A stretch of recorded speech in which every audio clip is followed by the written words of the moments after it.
Welcome to this year's Fudge 20, where a group of old men come together in a country that is heaven of natural resources, exploitation, and human rights abuses to fudge the rest of the world over and over again. Fudge 20 is an exclusive and capitalist agenda paid for with your money where 19 countries, the EU, and a bunch of corporate goons come together to find solutions to the issues they created themselves. From the economic crisis, the global pandemic, to the climate crisis, the F20 just wants to make things worse, better.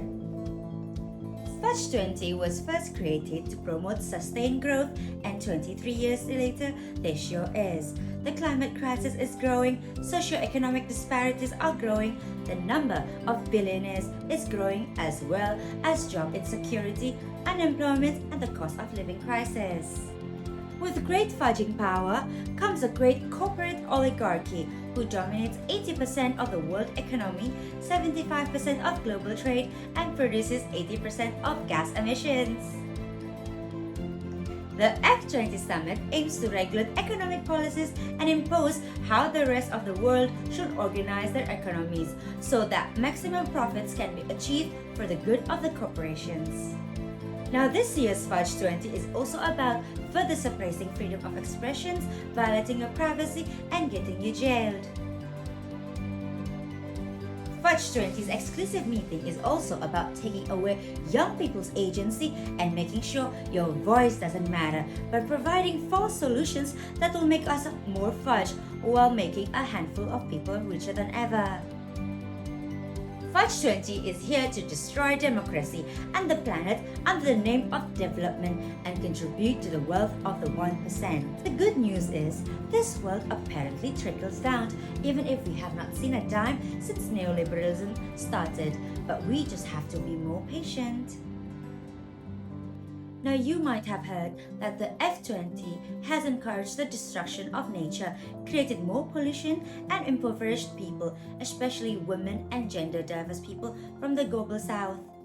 However, they are also pushing for cleaner energy, so don't worry about that coal mine behind your backyard and your land being grabbed by billionaires who control extractive industries and influence global policy-making processes. The F20 summit is here to stay and fudge your life and everyone else in a wonderful way.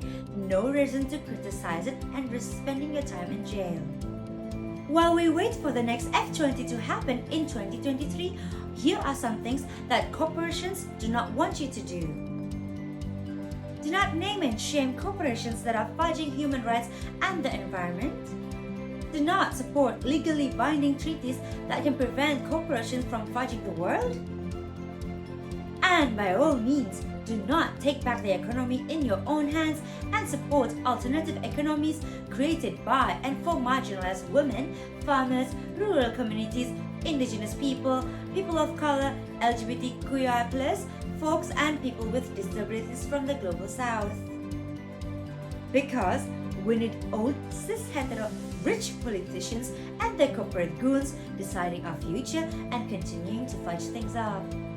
See you at next year's Fudge 20 to more sustainable fudging.